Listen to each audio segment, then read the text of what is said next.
सबसे पहले मैं आपका धन्यवाद करना चाहता हूं कि आपने मुझे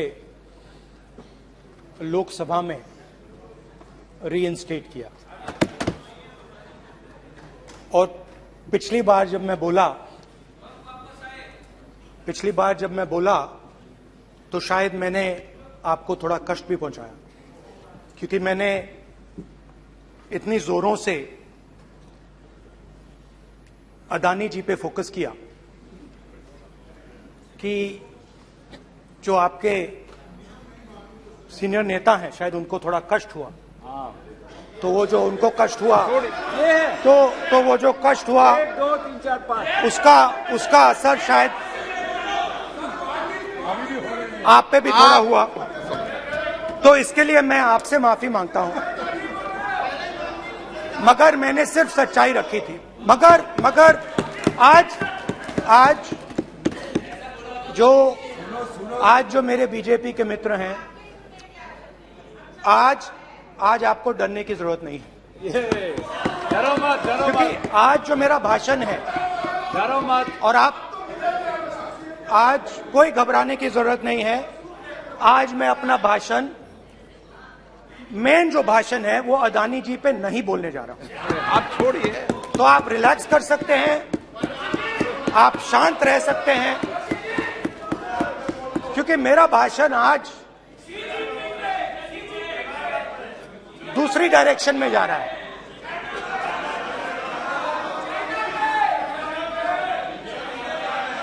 रूमी ने कहा था जो शब्द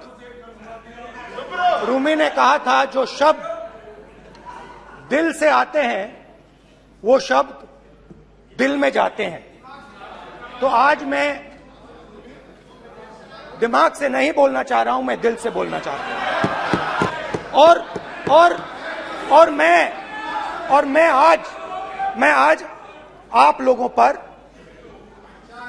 इतना आक्रमण नहीं करूंगा। मतलब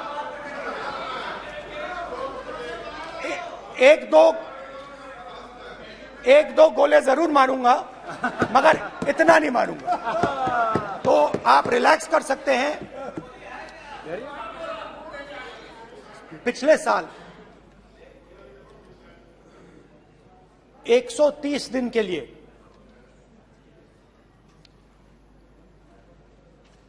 मैं भारत के एक कोने से दूसरे कोने तक गया, अकेला नहीं, बहुत सारे लोगों के साथ। समुद्र के तट से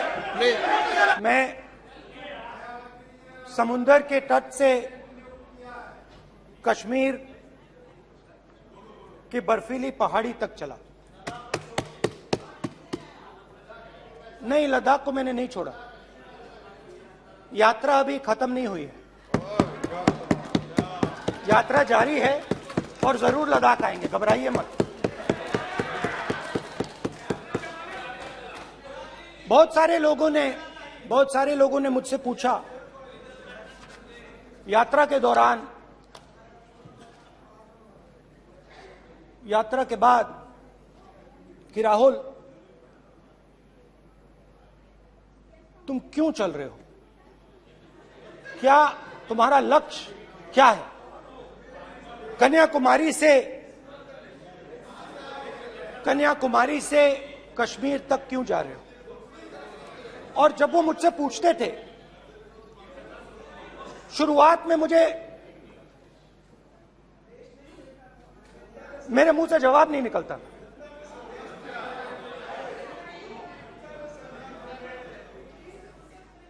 शायद मुझे ही नहीं मालूम था कि मैंने ये यात्रा क्यों शुरू की। जब मैं कन्याकुमारी से शुरू हुआ, मैं सोच रहा था मैं हिंदुस्तान को देखना चाहता हूं, समझना चाहता हूं, लोगों के बीच में जाना चाहता हूं, मगर गहराई से मुझे मालूम नहीं था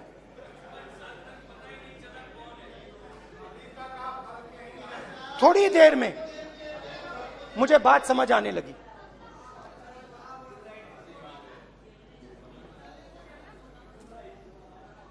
जिस चीज से मुझे प्यार था,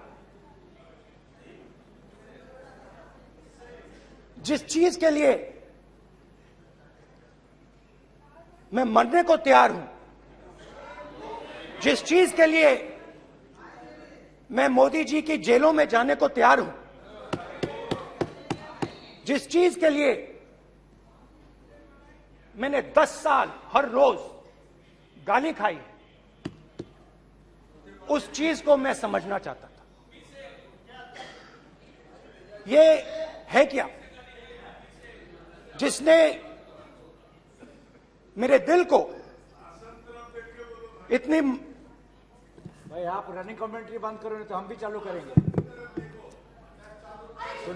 सुनने का अपने जिस चीज धैर्य रखो। जिस चीज ने मेरे दिल को इतनी मजबूती से पकड़ रखा था, उसको मैं समझना चाहता। शुरुआत में जैसे मैंने शुरू किया, सालों से मैं हर रोज 8-10 किलोमीटर दौड़ता हूं, तो मेरे दिमाग में था कि अगर मैं 10 किलोमीटर दौड़ सकता हूं तो 25 किलोमीटर चलने का क्या मतलब, कोई बड़ी बात नहीं। ये मैंने सोचा था। आज मैं उस भावना को देखूं तो वो अहंकार था कि मैं ये कर सकता हूं, ये कुछ नहीं है। तो मेरे दिल में उस समय अहंकार था।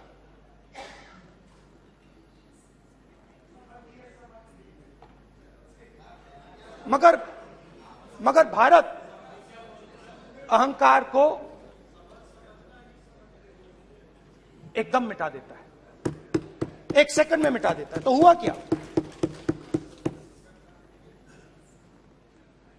2-3 दिन में मेरे घुटने में दर्द शुरू हो गया।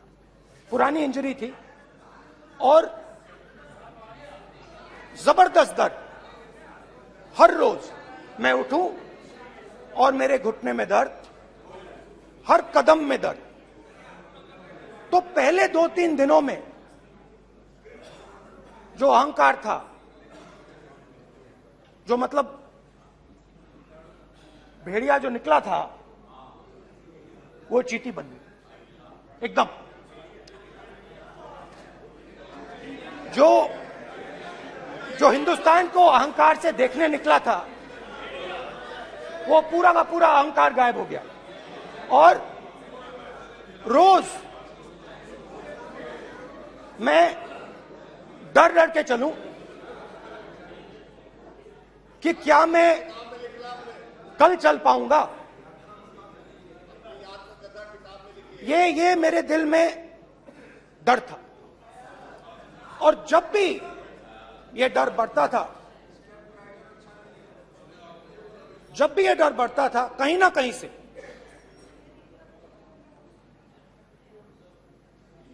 कोई ना कोई शक्ति मेरी मदद कर देती। एक दिन मैं सह नहीं पा रहा था, एक छोटी सी लड़की आती है, मुझे चिट्ठी दे देती। मैंने चिट्ठी खोली, 8 साल की थी, उसमें लिखा था, Rahul, I am walking with you, don't worry. उसने मेरे पैर में चोट देखी और उसने अपनी शक्ति मुझे दे दी। सिर्फ उसने नहीं, लाखों लोग ने। और शुरुआत में जब मैं चल रहा था, कोई किसान आता था, मैं एकदम पहले उसको अपनी बात बताता था कि आपको ये करना चाहिए, आपको इस प्रकार से काम करना चाहिए। मगर इतने लोग आए, हजारों लोग आए कि थोड़ी देर में मैं बोल नहीं पाया। जो मेरे दिल में बोलने का डिजायर था, वो बंद हो गया। बोल ही नहीं पाया क्योंकि इतने लोगों से बोलना था। और एक सन्नाटा सा छा गया। भीड़ की आवाज थी, भारत जोड़ो, भारत जोड़ो, भारत जोड़ो। और जो मेरे से बात करता था उसकी आवाज में सुनता गया।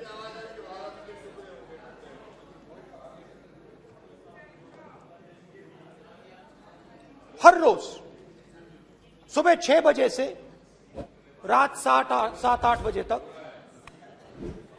आम आदमी, गरीब, अमीर, बिजनेसमैन, किसान, मजदूर, सबकी आवाज।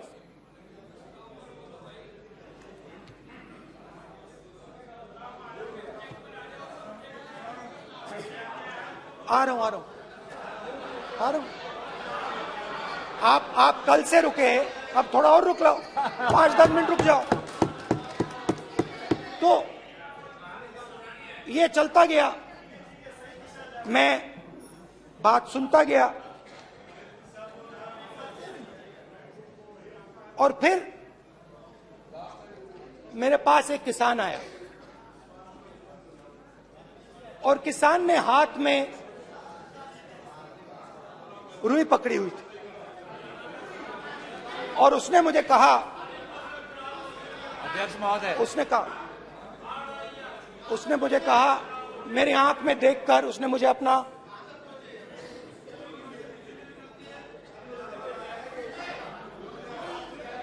वो रुई का बंडल दिया और उसने कहा, राहुल जी, यही बचा है मेरे खेत का यही बचा है और कुछ बचा नहीं है। मैंने उससे जो मैं नॉर्मली सवाल पूछता था, भैया आपको बीमा का पैसा मिला, वो पूछा। बीमा का पैसा मिला, वो पूछा। और किसान ने मेरा हाथ पकड़ा। किसान मुझे कहता है कि नहीं राहुल जी, मुझे बीमा का पैसा नहीं मिला। हिंदुस्तान के बड़े उद्योगपतियों ने वो मुझसे छीन लिया। मगर इस बार बड़ी अजीब सी चीज हुई। जब मैंने किसान को देखा और वो मुझसे बोल रहा था, तो जो उसके दिल में दर्द था वो मेरे दिल में आया। जो उसके आंखों में शर्म थी जब वो अपनी बीवी से बात करता था, वो शर्म मेरी आंखों में आई। जब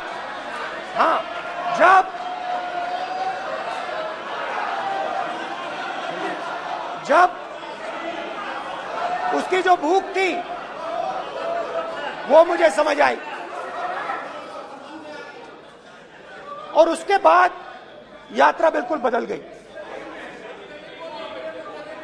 मुझे भीड़ की आवाज नहीं सुनाई देती थी, मुझे सिर्फ उस व्यक्ति की आवाज सुनाई देती थी जो मेरे साथ बात कर रहा था। उसका दर्द, उसकी चोट, उसका दुख, मेरा दुख, मेरी चोट, मेरा दर्द बन गया। समझने की कोशिश करो।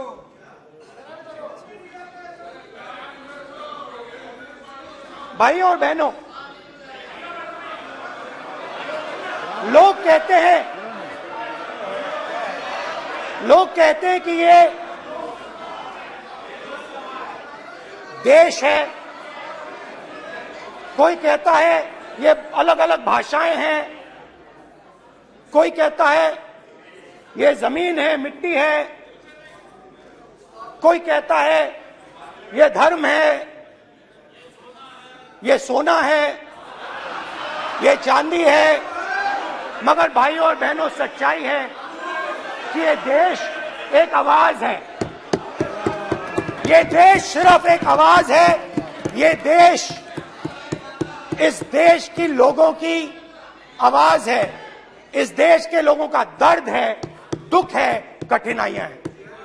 और अगर हमें इस आवाज को सुनना है तो हमारे दिल में जो अहंकार है,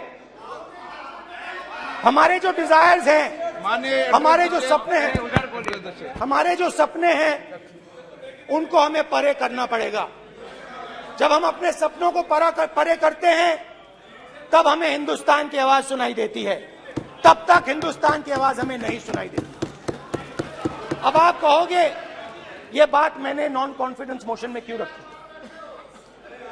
इसका क्या मतलब है कि भारत एक आवाज है, भारत लोगों का दुख है, भारत लोगों का कष्ट है, मुश्किलें हैं,